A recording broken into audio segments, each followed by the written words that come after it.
Guarantee ಯೋಜನೆಯಡಿ ಹೆಣ್ಮಕ್ಳಿಗೆ ಬಸ್ಸಲ್ಲಿ ಫ್ರೀ ಹತ್ತತ್ರ 500 ಕೋಟಿ ಈ ಸಂಬಂಧಪಟ್ಟಂತೆ ಮಹಿಳಾ ಪ್ರಯಾಣಿಕರು ಅಂದರೆ 500 ಕೋಟಿ ಆ ಟೈಪ್ ಅಷ್ಟು ಓಡಾಡಿದ್ದಾರೆ ಅಂತ ಅದು ತಲುಪ್ತಾ ಇದ್ದಾರೆ. ಈ ಟೈಮಲ್ಲಿ ಸಿದ್ದರಾಮಯ್ಯವರ ಆಪ್ತ ಮಾಜಿ ಸಚಿವ ಆರ್ ವಿ ದೇಶಪಾಂಡೆ ಅವರು ಮಾತಾಡಿದ್ದಾರೆ.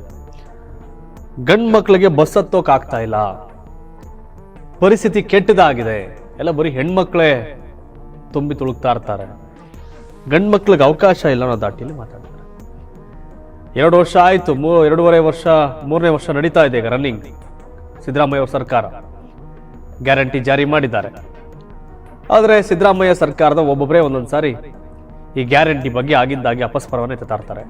ನಿಗಮ ಮಂಡಳಿಗೆ ಹಣ ತುಂಬೋಕ್ಕಾಗ್ತಾ ಇಲ್ಲ, ಡೆವಲಪ್ಮೆಂಟ್ಗೆ ಹಣ ಕೊಡ್ಲಿಕ್ಕೆ ಸಾಧ್ಯ ಆಗ್ತಾ ಇಲ್ಲ ಅಂತ ಈ ಮಾತಾಡ್ದಾಗೆಲ್ಲರೂ ಅವರ ಬಾಯಿ ಮುಚ್ಚಿಸೋ ಕೆಲಸ ಕೂಡ ಆಗ್ತಾ ಇದೆ. BR ಪಾಟೀಲ್ರು, ಬಸವರಾಜ ರಾಯರೆಡ್ಡಿ ಸೇರಿದಂಗೆ ಒಂದಷ್ಟು ಜನ ಯಾರ ಅನುದಾನ ಸಿಗ್ತಿಲ್ವಲ್ಲ ಅವರೆಲ್ಲರೂ ಕೂಡ ಇದ್ರ ಬಗ್ಗೆ ಆಕ್ಷೇಪ ಇದೆ. ಯಾಕೆಂದ್ರೆ ಇವರು ಅನುದಾನ ಕೇಳಕ್ ಹೋದಾಗ ಮಂತ್ರಿಗಳ ಹತ್ರ ಎಲ್ಲಾ ಗ್ಯಾರಂಟಿ ಕಾಸಿಲ್ಲ ಅನ್ನೋದು. ಅವರು ಒಂದಷ್ಟು ಕಡೆ ಎಲ್ಲ ಸುತ್ಕೊಂಡು ಬಂದು ಕಾಸಿಲ್ಲ ಅಂದ್ಮೇಲೆ ಯಾಕೆ ಇವೆಲ್ಲ ಮಾಡಬೇಕು ಅನ್ನೋ ದಾಟಿಲಿ ಇವರು ಮಾತನಾಡ್ತಾರೆ.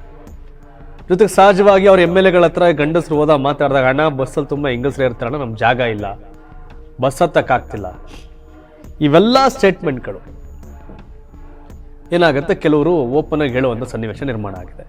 ಬಟ್ ಗ್ಯಾರಂಟಿಯಿಂದ ಈಗ ಮೊನ್ನೆ DK ಶಿವಕುಮಾರ್ ಅವರು ವಿದ್ಯಾರ್ಥಿಗಳಿಗೆ ಅವ್ರಿಗೂ ಕೂಡ ಅವಕಾಶ ಆಗಬೇಕು ಅನ್ನೋ ದಾಟಿ, ಅಂದರೆ ಅವಶ್ಯಕತೆ ಯಾರಿಗಿತ್ತು ಅವ್ರು ಕೊಡಬೇಕಾಗಿತ್ತು. ಎಲ್ಲ ಸ್ಟೂಡೆಂಟ್ಸ್ಗೆ ಫ್ರೀ ಮಾಡ್ಬೋದಾಗಿತ್ತು, 60 ವರ್ಷ ಮೇಲ್ಪಟ್ಟವ್ರಿಗೆ ಫ್ರೀ ಮಾಡ್ಬೋದಾಗಿತ್ತು, ಗಾರ್ಮೆಂಟ್ಸ್ ನೌಕರರಿಗೆ ಫ್ರೀ ಮಾಡ್ಬೋದಿತ್ತು, ರೈತರಿಗೆ ಫ್ರೀ ಮಾಡ್ಬೋದಿತ್ತು. ಅಂದ್ರೆ ಫ್ರೀ ಕೊಟ್ರಿ, ಅದರ ಅವಶ್ಯಕತೆ. ಬೆಳಗ್ಗೆ ಎದ್ದು ಗಾರ್ಮೆಂಟ್ಸ್ ಡ್ಯೂಟಿಗೆ ಹೋಗೋರ್ಗು ಮತ್ತೊಂದ್ ಕಡೆ ಡ್ಯೂಟಿಗೆ ಹೋಗೋರ್ಗು ಕೊಟ್ಟಿದ್ರೆ ಅನುಕೂಲ ಆಗಿರೋದು. ನೀವು ತೀರ್ಥಯಾತ್ರೆ ಹೋಗೋರ್ಗೆ, ಅಲ್ಲಿ ಹೋಗೋರ್ಗೆ, ಇಲ್ಲಿ ಹೋಗೋರ್, ನೆಂಟರು ಮನೆಗೆ ಹೋಗೋರ್ ಎಲ್ಲರಿಗೂ ಫ್ರೀ ಕೊಟ್ರಿ.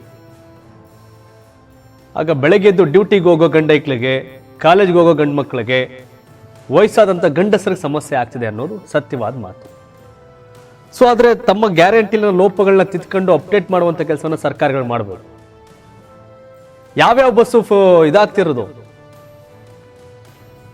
ಬೆಂಗಳೂರು ಟು ಧರ್ಮಸ್ಥಳಕ್ಕೆ ಹೋಗೋ ಬಸ್ಗಳು, ಮಾದೇಶ್ವರ ಬೆಟ್ಟಕ್ಕೆ ಹೋಗೋ ಬಸ್ಗಳು, ಮೈಸೂರು ಚಾಮುಂಡಿ ಬೆಟ್ಟಕ್ಕೆ ಹೋಗೋ ಬಸ್ಗಳು, ಸವದತ್ತಿ ಯಲ್ಲಮ್ಮಂಗೆ ಹೋಗೋ ಬಸ್ಗಳು, ತೀರ್ಥಯಾತ್ರೆಗೆ ಹೋಗೋ ಬಸ್ಗಳು ರಶ್ ಆಗ್ತಾವೆ. ಕೆಲ್ಸಕ್ಕೆ ಹೋಗೋರು, ಕಾಲೇಜ್ಗೆ ಹೋಗೋರು ಆ ರೂಟ್ನ ಬಸ್ಗಳು ರಶ್ ಆಗಿ ಅವ್ರು ಹೋಗದೇ ಇರುವಂಥ ಸನ್ನಿವೇಶಗಳು ನಿರ್ಮಾಣ ಆಗ್ತದೆ. ಅಂದರೆ ಯಾರಿಗೆ ಅವಶ್ಯಕತೆ ಇದೆ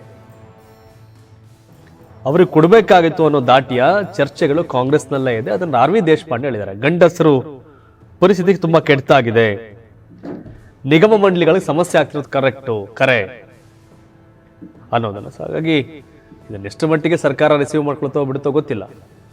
ಆದರೆ ಹಸಿದವನ್ಗೆ ಊಟ ಹಾಕ್ಬೇಕು ಅನ್ನೋದೇನಿಲ್ಲ ಮಾತು ಸತ್ಯ. ಜಿಲ್ಲಾ ಕೇಂದ್ರಕ್ಕೆ ಹೋಗಕ್ ಫ್ರೀ, ಆ ಥರ ಮಾಡಿದ್ರೆ ಅವಕಾಶ ಆಗಿರೋದು.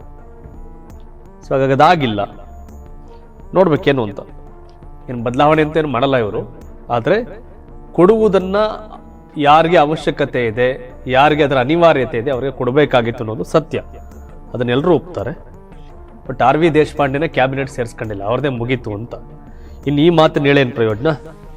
ಎಸ್, ತಾವೇನು ಹೇಳ್ತೀರಿ ಈ ಬಗ್ಗೆ ಕಾಮೆಂಟ್ ಮಾಡಿ. ಧನ್ಯವಾದ. ಇದು ಕರ್ನಾಟಕ ಟಿವಿ, ಕನ್ನಡಿಗರ ಧ್ವನಿ.